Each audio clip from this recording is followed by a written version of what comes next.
E aí, galera do Central Papão, hoje a gente vai receber aqui o Bruno, né? Lá do Instagram, Bruno News, que vocês já conhecem, né?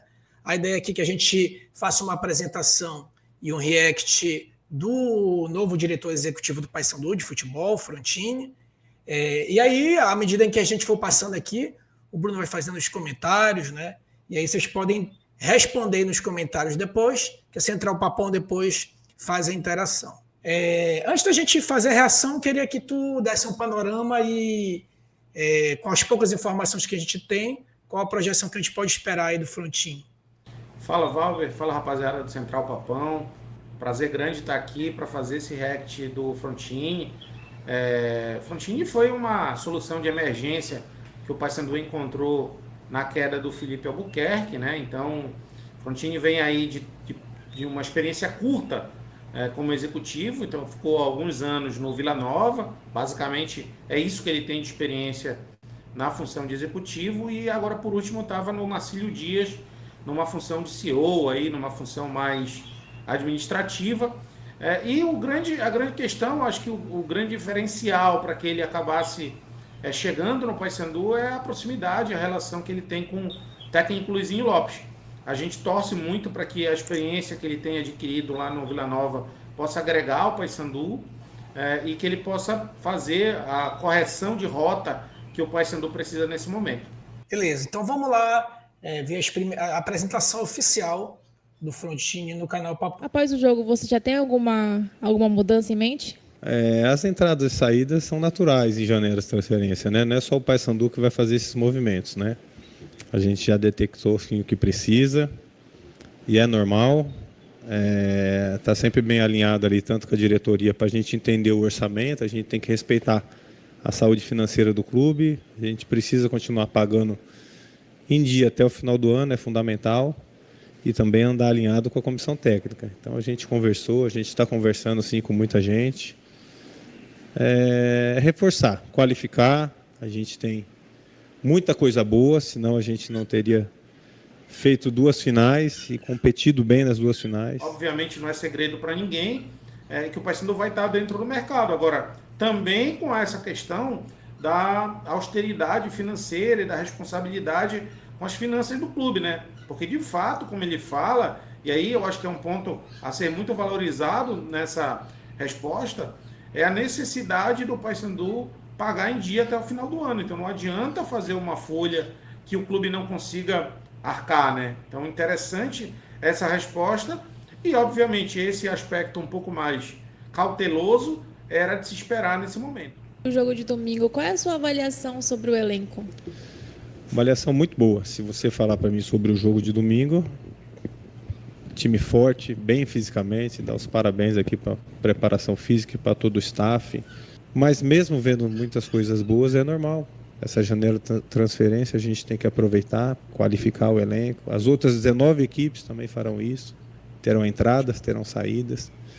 É bom a gente ser muito cirúrgico nisso daí. Nessa resposta do Frontini, ele valoriza novamente o elenco, ele valoriza a leitura que ele faz da final de domingo. É uma leitura pertinente, o Paysandu de fato fez um bom jogo, teve oportunidades durante os 90 minutos para inclusive ganhar o título. É verdade que a decisão foi num detalhe, agora ele também não esconde de ninguém a necessidade de reforçar. A única coisa que de fato ele faz um jogo de palavras e aí cabe uma ressalva, é porque ele diz que todos os clubes vão ter entradas e saídas nessa janela de transferências. Acontece que os clubes que estão mais estruturados farão entradas e saídas pontuais, enquanto o Paysandu vai ter que fazer uma reestruturação um pouco maior se quiser efetivamente ficar em condições de brigar na parte de cima da tabela. Então o trabalho do Paysandu na janela vai ser maior, a meu ver, do que dos demais clubes. Quantos jogadores, né, e quais posições, né? Eu sei que a nossa condição agora, a resposta óbvia seriam todas, né? Mas se fosse para elencar aí o essencial, quais seriam as posições e quantos jogadores tu acha que a gente precisaria? A diretoria do Paysandu vem falando ultimamente, o Roger tem usado esse número mágico de 5 contratações Mas a mim parece que esse número deveria ser próximo de 6 ou 7, pelo menos, para tentar uma composição de elenco mais forte. A gente estaria falando desde laterais, principalmente na esquerda, onde nem o PK e nem o Heverson têm agradado, eles têm se revezado e têm oscilado bastante. Acho que o Paysandu precisa ainda de pelo menos mais um volante, de 1 ou 2 meias e de pelo menos 1 ou 2 atacantes. Esse seria o número de contratações, assim, a primeira mão que a gente precisaria para voltar para o jogo. Agora, com 5, que é o número que ele trabalha, aí você vai ter que fazer um exercício maior. E acho que a grande dificuldade, mais do que a quantidade, é você ser assertivo, né? É você não ter margem mais para errar. O Paysandu não pode mais se equivocar na contratação de nenhum jogador. Qual é a possibilidade do Nicolas permanecer? Qual a possibilidade do Nicolas e outros também deixarem o elenco? Acho que não é o momento de falar de nomes pontuais, né? A gente não pode expor nenhum atleta. Eu converso muito separadamente com cada um. O Nicolas é um jogador que tem contrato, foi o nosso capitão na final, acabou de ser campeão pelo clube, tem a sua história, tem o seu respeito. Então acho que não é o momento de falar em nomes pontuais. É um atleta que vai jogar quarta-feira, então é o momento de passar confiança para todo mundo. Todo mundo é muito importante nesse processo. Se foi contratado, tem a sua história e não chegou aqui por acaso. Isso não quer dizer que a gente não vá no mercado. Estamos trabalhando incansavelmente. Não está fácil achar o jogador de qualidade, porque o de qualidade ele está empregado e ele não quer sair de onde ele está, e o clube também não quer liberar. E aí, Bruno, Nicolas também subiu no muro, né? Ou deu uma entrelinhas aí? Subiu no muro, mas assim, ele poderia ter sido mais assertivo se realmente o jogador não tivesse nenhuma chance de sair, né? Então, ele diz que não quer falar sobre nenhum jogador em específico, fala que o Nicolas estará no jogo, né, contra o América. E agora é interessante, ele não nega o fato. Então, se ele não nega, pode ser que nas entrelinhas a gente entenda que possa ter alguma coisa para o Nicolas na janela. Fato que ele tem que ter muito cuidado, como eu já falei, para falar de qualquer jogador, porque o jogador está com um contrato e essa janela ela vai acontecer com o campeonato rolando, né? Então vai ter jogo próximo da data em que jogador vai ser contratado, vai ter jogo próximo da data em que jogador vai ser desligado, e isso tem que ser tratado com muito cuidado, né? Imagino que nos bastidores isso deve estar sendo feito. É evidente que o jogador de qualidade, o jogador que performa bem, nesse momento da temporada não vai estar à toa no mercado. Então vai ser muito desafiador o trabalho do Frontini para essa janela de meio de ano. Vai ser bem complicado. Ele mesmo reconhece que terá dificuldades. Agora, vai caber a ele, aos analistas de desempenho, ao próprio Luizinho e ao Roger encontrar soluções. E, de novo, né, sem muito espaço para erro. Ano passado a gente deu sorte ali, né, com o Boia, e de uma certa forma esse ano vai ter que dar a mesma sorte, né? Não sei, mas me parece que a situação financeira talvez seja um pouco parecida, porque muito embora a gente esteja com dificuldade financeira agora, mas ano passado a gente tinha recém entrado na Série B, né? O que se fala nos bastidores é que a situação financeira está pior do que ano passado, porque ano passado a diretoria fez um esforço muito grande para que não houvesse o rebaixamento. Isso comprometeu muito as finanças desse ano, e aí daí porque já houve toda essa contenção de despesas no início da temporada, que também vai continuar nesse momento dessa janela. Só que agora, como o início da Série B do Paysandu foi abaixo, a diretoria vai ter que, de alguma forma, encontrar soluções ou estabelecer prioridades para colocar reforços, né? Para colocar à disposição do Luizinho um material humano melhor do que ele teve até agora. Aproveitando só, né, para trazer aí uma informação, que dizem que existe um namoro entre Paysandu e Paulinho Boia.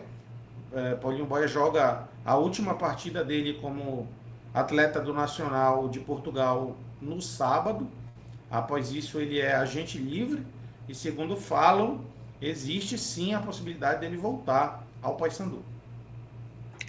O grande problema, mas enfim, isso a gente vai depender também da competência, inclusive, da diretoria, né? Que ele fica livre para todo mundo, né? Esse é que é o problema. Sim, né? Inclusive, eu já comentei isso, né?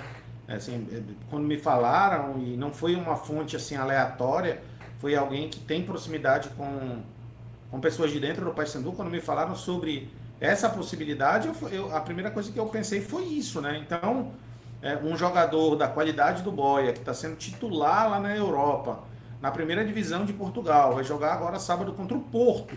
Será que não tem ninguém com euro na mão para querer contratar, né? Mas assim, torço para que ninguém esteja vendo e ele consiga voltar. Parece, pelo que comentam, que é um desejo do jogador. Ele entende que a passagem dele pelo Paysandu ainda não foi concluída. Ele tem uma dívida de gratidão por conta da primeira passagem, onde ele estava num viés de muito baixo, e acabou que o Paysandu acolheu ele e deu chance de volta para ele. Então, dizem que isso faz com que ele queira voltar. Tomara que aconteça, que de fato seria um jogador diferenciado para compor o elenco do Paysandu.